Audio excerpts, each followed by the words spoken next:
আমি হাজীগঞ্জ বরাখাল থেকে আসছি চাঁদপুর সদর হাসপাতালে বিড়ালের ভ্যাকসিন দেওয়ার জন্য।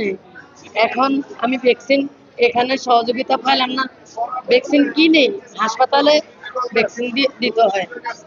আমি 3 দিন ডাইরেক্ট সিএনজি আসি, একটা ভ্যাকসিন 520 টাকা করে কিনা দিতে হয়েছে হাসপাতালে।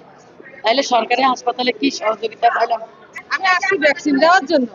এখন ভ্যাকসিন দিতে আসছি, আইসা দেখি ওদের ভ্যাকসিন নাই। ওনারা বলে কি আমরা কিনা দিতাম দিলা, কারণ আমরা কিনা আনছি 4 জনে মিলে একসাথে টাকা দিয়ে কিনা আনি আমরা ভ্যাকসিন দিই।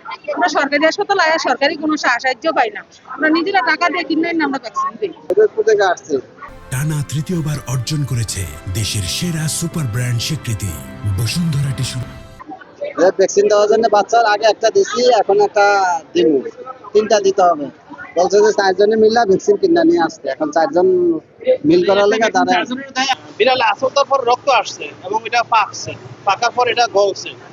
গলার 4 দিন পরে আমি এখানে ভ্যাকসিন নিতে আসছি। তখন আমার কাছ থেকে প্রতি ভ্যাকসিনে 100 টাকা 130 টাকা করে লাগছে। 3টে ভ্যাকসিন দিছে 130 টাকা করে রাখছে প্রতিদিন। 3টা ডেট দিছে, 3 ডেটই আমি আসছি। আমি একটা ভ্যাকসিন মানে গ্লুকোজ কিনে আনতে হয়, কিনে আনলে 4 জনে এটা ভাগ করে দিতে হয় 130 টাকা করে পরে দোকান থেকে কিনে আনতে হয় আমাদের। আমাদের এই মূল থিমটা হলো যে কুকুরকে কেন্দ্র করে, বুঝছেন নি?